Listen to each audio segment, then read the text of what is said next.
Balimao, très très urgent et très très bonne nouvelle. Balimao, bonne nouvelle fola et jumenye ko anga représentant des Nations Unies na États-Unis non. Chinois ou ambassadeur des États-Unis. Balimao, a boraka Mali défensita. Balimao, bonne nouvelle fana mouye. Anga directeur de DILPA, colonel Suleiman Dambélé Nimafli. Colonel Suleiman Dambélé allait bora aye voilà. Le colonel Suleiman Dambélé, directeur de la DILPA, au bora ka secret do dévoilé. Janga surasu ya atami kimike mura. A terrorisu ya kuma fabe enregistrer l'embouboulou. Amet la ko fana kala bi video kanile. Aba aketo yenga video do intike parce que uba donga foko mena yenga video do intike parce que uba dombe ku jogo de fort. Donc vraiment beka partager, mo chikara décourager. Et Mbalimao billet vendredi 8 avril 2022, bien Segou Tungara Reka anniversaire, le politologue Segou Tungara depuis les États-Unis. Balimao, bonne nouvelle, follow et Jumenye. Nations Unies Konana, Outara, ka droit de l'homme, ko veto no fenga ouda, ou bolo, konou ye irisu bo, on est droit de l'homme na, koubise ka fere, ko ka CPI, ko la ouli, présent, Assimi contrôle là. Parce que, ou ya essayé ka plan beke koube Assimi bo fenga la ou desra sang. Donc, ou koume fe ka mounke sang. Francis da ngini koka, irisu yera de sembo oni droit de l'homme na. Utara uyo votu uke uye irisu sembo oni droit de l'homme na. Ubolo kubise ka galon fara nyon ka enquête uke droit de l'homme ko la pour que ka Mali choro pour que Assimi ka taka CPI la. Chinois bora oni sanche, Chinois ambassadeur bora ko France be ka kuma fo. Chinois de ni kuma fo de. Chinois ko France be ka kuma fo ko tienta shila. Ko Mali be ka succès ba de ke terroriste la. Ko depuis Assimi nana fanga la, ko terroriste ko lubeka, ko terroriste be ya yerengini. Ka nga déplacer FFB non. Munu tara dugu wera ula. Ka bela jelen commencera ka sigi kana Mali la. Mo vraiment fo de Chinois ka ambassadeur des Nations Unies na oda fo. Anga directeur de DILPA fana bora ka kuma munu fo Mbalimao. Mena daw bela jelen kuloka. Bi video en kandide. Ono ko sanga ma be ka préparer Mali bora janfa juguba de kondana. Ala be Mali fe awa Segou ka aga do minana de. Segou kaw, Kayikaw, Kidali kaw, Kitakaw. Bamako kaw, Mali mori, Mali somao, Mali donsou, Mali mogoba bea beka do minana bi. A beka disi gosini armée malienne bi. Bi Nations Unies konana, Beni Sonjara, ono koso angauma, opération espoir tous fama, amena manifestation bella baké le 13 mai 2022, bella jelen qui préparé, machigana to sore. Amba ira de kamanga armée fait. Ambeka boli mun kede, anya boli mun ke vendredi temele. Juma mun temena anye boli mun kola o de puissance di Assimi ma Chinois be aye dien be ado ko Malien be Assimi ko bi donc ame boli flana de fana borda sanno o be na ke kalo kurala ni ala sona ma beki préparer ame bo ame Assimi soutenu amba ira kambe anga transition ko ama me oba mo ko la de donc Balimao mena amena pré parti ke Chinois ambassadeur pour ka kuma fo Balimao aw ne anga je kala je nyongo fe Chinois ko Mali be ka gagner terroriste kala ko Mali ka nga demedi ko Assimi ka barata bolo kain Balimao kera malo ya France bolo de Bey daji tout Francis kuna Nations Unies konana. Bien Segou Tungara reka anniversaire Mbalimao nison jalen badido. Mwasalen badebe kani bonne nouvelle for angena bi. Aou na nga janga Chinois ka kuma la me. Mbalimao. Bon. Les autorités de transition du Mali ont fait des efforts importants pour améliorer la situation sécuritaire et pour atténuer la crise humanitaire. Il est également confronté. Chinois ambassadeur ko les autorités de transition ont fait un effort pour améliorer la sécurité. Chinois ambassadeur et moufo to na mena fo bamanagana ko depuis Assimi nana ko situation sécuritaire de beka Mali kono ko Mali to beka jaka taka fedi ko terrorisme beka bunte Europe. Chinois ambassadeur da fo Nations Unies kono fo Francis malola fo Francis ambassadeur ya kuma jigi malo ya bulu Segou ka waka do minana anga ta kuma to fe aw na anga janga kuma ina metuguni. Bon. Les autorités de transition du Mali ont fait des efforts importants pour améliorer la situation sécuritaire et pour atténuer la crise humanitaire. Mais il est également confronté à de nombreuses difficultés. La communauté internationale ne doit pas oublier la situation générale et la nécessité de maintenir la stabilité dans la région. Elle doit fournir de l'aide et de l'appui et faire davantage pour favoriser la paix et la stabilité au Mali. Il faut aider le Mali à parvenir à la stabilité et la sécurité à long terme. La communauté internationale doit les autorités de transition au Mali dans le cadre de la conférence de réconciliation de paix. Deuxièmement, le Mali est une force importante pour la lutte antiterrorisme dans le Sahel. Récemment, le gouvernement malien a mené plusieurs opérations militaires antiterroristes dans le centre et le nord, ce qui a réduit les capacités des extrémistes et des terroristes et a aidé les personnes déplacées à rentrer dans leur foyer, ce qui favorise la stabilité et le développement de ces régions. Ko depuis Assimi nana ko terroriste chaman fagara ko terroriste chaman bolila ko depuis Assimi nana ko malien munu gena ka buga dugu kono ko Assimi nani biche o ya an yɛrɛ ka fɛn de Mali dugu kɛmɛ duruni biduruni ko o de libéré la Mali déplacé mun bɔra kɔfɛ kana Mali kɔnɔ bi a ka ca maa million kelen ye Chino yɛrɛ ka ambassadeur ko France ka siran ala ɲa ko wallahi ko depuis Assimi nana ko hɔrɔnya ni danbe la bɛɛ b'a dɔn depuis Assimi nana ko Mali bɛ ka stabiliser ko baara taabolo ka ɲi ko bɛɛ lajɛlen ka ɲi balimaw non Nations Unies jɛra kunu jeudi dɛ an ka kuma tɔ lamɛn san. Il faut saluer ces efforts. Nous devons continuer à appuyer les efforts du gouvernement malien pour lutter. Ko tiɲɛ yɛrɛ la Chinois ka ambassadeur ko France ko bɛɛ kan ka Mali fo ko bɛɛ kan ka Assimi fo ko depuis Assimi nana ko dɔ bɔra terroriste la ko depuis Assimi nana ko vraiment ko ni transition ni gouvernement ni transition ko depuis nunu nana ko wallahi ko caman de bɛ ka bɔ terroriste la ko bɛ k'u bunte o cogo min na ko bɛ k'u bunte o cogoya la an ka kuma tɔ lamɛn ni kuma in fɔra Nations Unies de kɔnɔ kunu parce que kunu u kun bɛ fɛ ka dabiri ni point com de kɛ Assimi la n'u ye irisiw gɛnsan ka bɔ droit de l'homme na u bɛ taa CPI wele san nɔ ni CPI nana balimaw u bɛ enquête kɛ u bɛ galon tigɛ u b'a fɔ ko Mali surasiw k'olu bɛ ko ka mɔgɔw de ko bɛ ka filaw de faga k'a kɛ i n'a fɔ maliyɛnw tɛ filaw fɛ o de plan kun b'u bolo mais u ye échec de ta sisan u ye irisiw sen bɔ Nations Unies droit de l'homme na mais Chinois bɔra ko u frappé u kulo kɔrɔ fo Chine ambassadeur b'a fɔ ko tout France kan tigɛra u la k'aw tɛ ka galon tigɛ jaja maliyɛnw n bɛna kuma dɔ fɔ a ɲɛna ja Mali surasiw bɛ opération fɛn fɛn kɛ u b'a bɛɛ filmer a bɛɛ preuve b'u bolo Mali surasiw ye terroriste minnu faga Mura terroriste kun bɛ ka kuma téléphone min na u ye ɲɔgɔn regroupement kɛ don min na u ye kuma minnu fɔ a renseignement u ka avion dɔ bɛ yen nɔ avion bolila tɛ dɔ kɔnɔ u b'a fɔ ma ko drone ja Mali ye drone ta irisiw ka drone dɔ bɛ yen nɔ u ye terroriste ka communication bɛɛ lajɛlen intercepté ka bɛɛ enregistré ka bɛɛ fara ɲɔgɔn kan Malien ko Assimi ko k'ale pɛrɛlen bɛɛ ko n'u bɛ fɛ ka enquête kɛ ko terroriste minnu fagara Mura ko France bɛ se ka na Amérique bɛ se ka na k'u ka jɛ ka taa enquête kɛ ɲɔgɔn fɛ kunu an ka mɔgɔw taara Mali y'a ka délégation bila ka taga Mura o ni ka mɔgɔ ma ye dɛ u bɛɛ sirannen bɛ sisan u bolo ko Mali tɛ se ka foyi kɛ bilen u bolo ko bɛ se ka galon tigɛ ka nɔrɔ Mali la mais bi u bɔra kalama k'a fɔ ko jaja fɛn mun bɛ olu yɛrɛ bolo o bɛ Mali yɛrɛ bolo bi drone bɛ Mali bolo bi ka renseignement ta Mali bɛ terroriste faga fɛn fɛn kɛ a bɛ enquête de kɛ a bɛ renseignement de ta directeur de DIRPA da kuma fɔ dɛ an ka Chinois ka ambassadeur ka kuma tɔ lamɛn. La stabilité. Il faut respecter son droit à la coopération internationale pour sa sécurité. Nous avons pris bonne note des préoccupations dans certains... Chinois ko u tɛ ka Mali kɛlɛ dɔwɛrɛ la dɛ ko Mali ni irisiw bolo bɛ ɲɔgɔn bolo min na ko u wulilen bɛ ka Mali kɛlɛ o de la ko mais k'u ka Mali bonya ko Mali ye pays indépendant de Chinois ka ambassadeur de filɛ Chinois de bɔra ka Mali défense ta Nations Unies na Chinois ko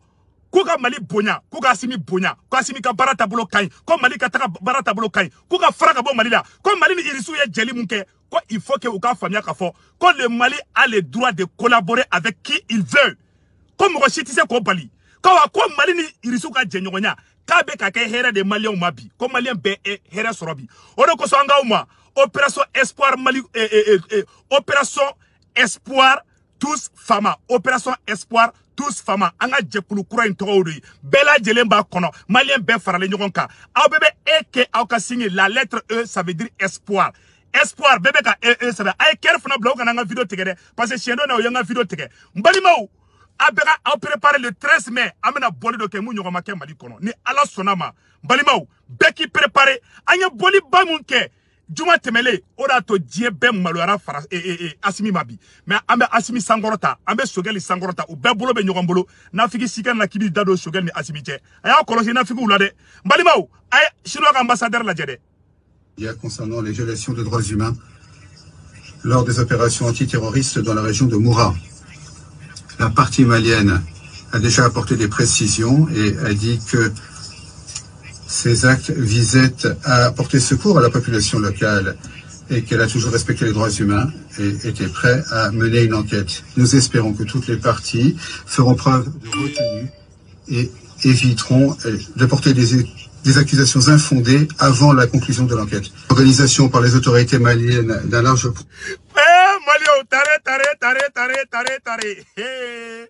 Chinois ko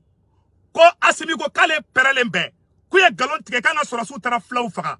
Asimi quoi ale perle ba filmer le ba bolo ou ka vocal terroriste ou ka vocal be Asimi bolo Asimi sigile ma ka pale qu'on avait cherché ko nyimi de la sang Asimi ko Asimi la fiale ndogoyi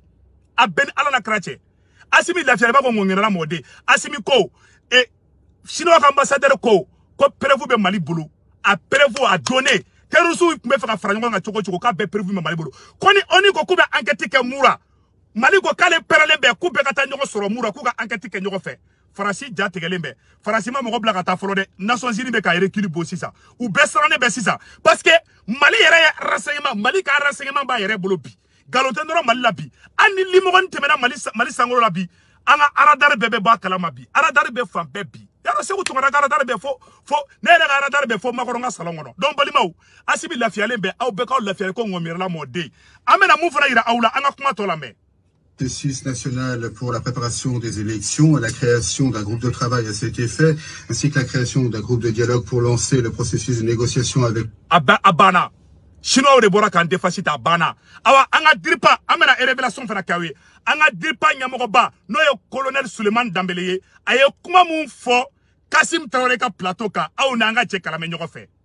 Mais si ça n'est que bi, c'est que Boboya là, avec quoi donc, au de kama, enfin, on voulait l'endo. Anya famu ka fo to be kuma to me fo ka mfana ka kuma to muye murane bibina amse ka fo tare bibina nyamoko ye fentamandi armée malienne ma mumbse ka ko buka baraka guerre de ye kisotio guerre d'abord ika kibara soro jukuka bibina alhamdulillah dronumbe armée malienne bolo avion bambolo mumbise kata sangolo la ka laje fin febeke duguma ka aye ça c'est très important monde oke jamana nyamoko de o dama donc alhamdulillah bi o baraka meno o lu bambolo o de yake d'abord anga barala amba fo qu'est-ce qui est important oui kuna foni mu adama denwo yere badi donc oui renseignement humain au renseignement humain de Selama, Mouya Djira, ka fond kalo temele, mars kalo atle mougan. Nyemogo do, katiba masena nyemogo do nyonye mura. Nyonye mura kumain tumbe mougan. Ka fo utume musaka do soro. Mogo do bolo, mumbe wari chuma, pour que ukase ke uka jateke wala nunum bolo da. Donc, on est là, c'est ça. Voilà. Ko terroriste ko olu ye avion plaçant fait. Terroriste sigile Amadou Koufaka moro ou be téléphone chignoma ou be kuma fo Asimi bito fo kuluba ka beme. Mali ka renseignement forle be biaka bo aklima. Irisu ye avion de Baden di Mali mabi. Irisu ka satellite, irisu ka drone o le be Mali sangolo la bi. Moro niko alo doro aywa kuma ka be irisu bulu. Terroriste be ka koko ke ou ya beye ou ya beme ou ka nga franyo nga chogo avec ko be de fo ko terroriste mo munu kumbe terroriste deme Bamako konnana ko lu sarana sisa no comme irisu be ya sisa ou sarana ka warchi terroriste ma terroriste yere I franyo ka ou be fe ka jamfa kuraminge a yere ka ninge anga diripa nyamoko bade de Mali colonel Suleiman Dambélé anga kuma to la me ni Musaka o tigara o Musaka tigara donc non Musaka tigara olu de barala ou chare le me fambe ou be kungo gono donc il faut que ka moko balo il faut que ukase ka carburant ça ukase ka femme o tigali de là où yaye ou nyonye donc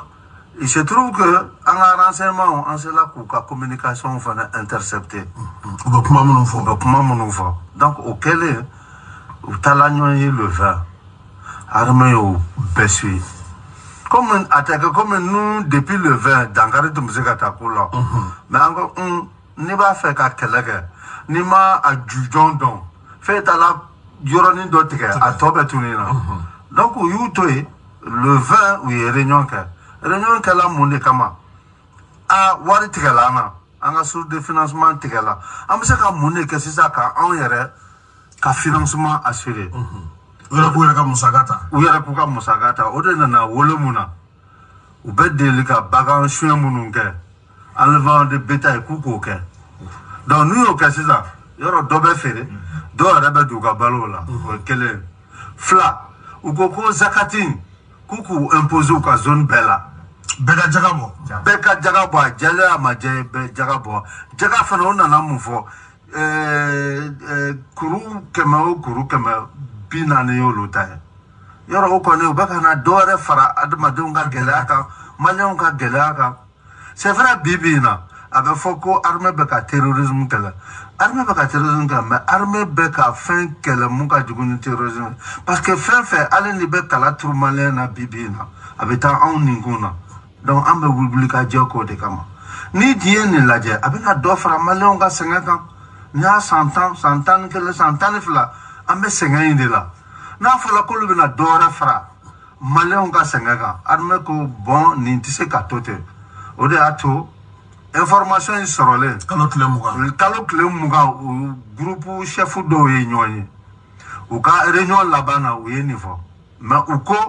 kalo kle muga no wolofla amena nyon soro fena kufa amena nyon soro mura en ce moment munun be Burkina o munun be Niger o munun be boucle du Baoulé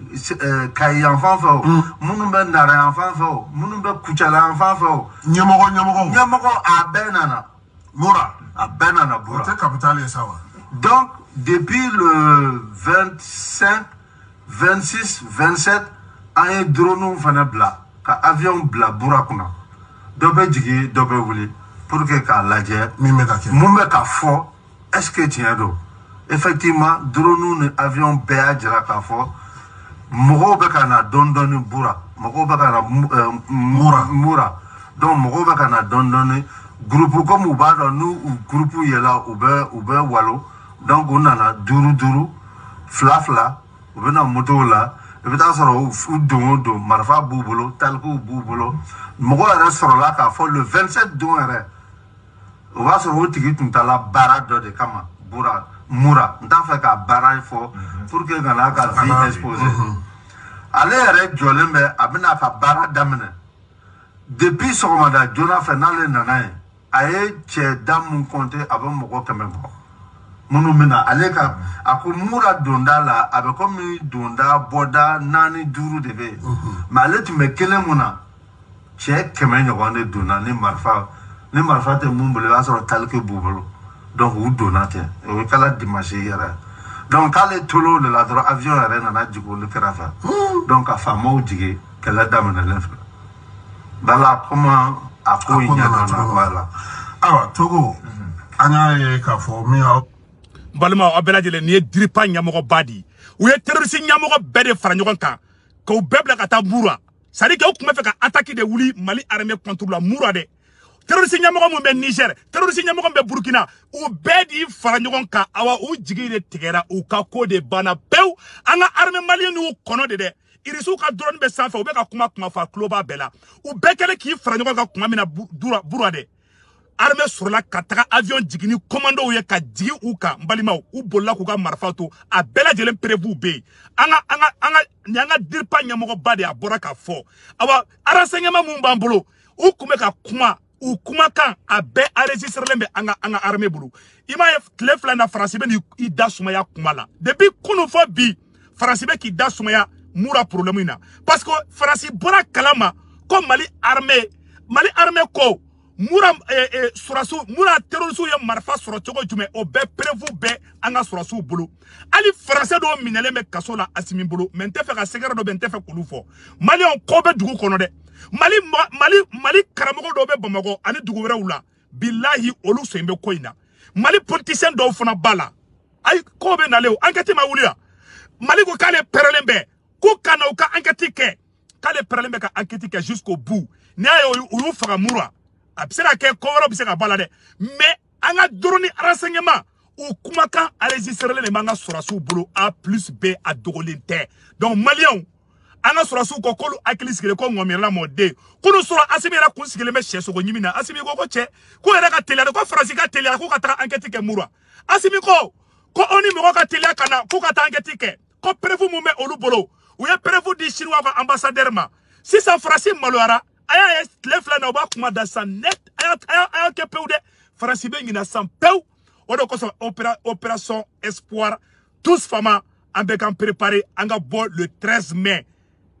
Juma le 13 mai, le vendredi 13 mai, Beki prépare amena boli bado de ke Mali dugu bela. Ambe consultation na fan be, diaspora ni Europe be, Beki prépare de ambe frère ronka. Donc ambe CDM fo collectif pour la défense des militaires. Ambo lu fo ole na initiative nge. CDM mo awnicha akabara tabolo la. Malien angato anga armée ko vive l'armée malienne, vive Assimi, vive Choguel. Ayo koloside jugu keleme ki claklade. Dobe na ko a flow be ka fara, dobe na manganchi Choguel la, AMC kode ou beye faso den jugu keleun de ye munu be ka fante Choguel fe o munu be ka fo ko flow be ka fara o munu be ka boni manamana ka nya malo priga gelo sogoro priga gelo ou bébé fala ou bébé bala awa jeune do be ku be ka transition demain ils sont pas intelligents ono do be jela ado be sente ko la do ye je leader ye ame kangar daye ne soyez pas naïf Choguel ko hen ngana taw bla ka ta meleke mo jugu la o ko songa mango beti ka Assimi demain encore bébé faranjon ka klele ya ni horonyala cheche ni ko ki ite ali Assimi ka wulu hali transition wulu mbeda akono ni gabakuru fili Assimi ka wulu ma bile ambe gabakuru ta ka keki bu hali Assimi ka jakuma magate kala a transition mo a siente fara a ministry ka Choguel ko dorontere ambe transition ko 100% di sélection te ke koyi ni mo mbika faso den jugala ta krefe. Donc Balimao, ni bonne nouvelle de Koumbe, ni son dialé mais bien rené ka anniversaire ça. Aye joyeux d'anniversaire blasa. Aka vidéo partager beka soro. Bien ben ni son dialé mais bi djugu be malola bi awa ou be échekita. Opération Espoir tous fama akambe.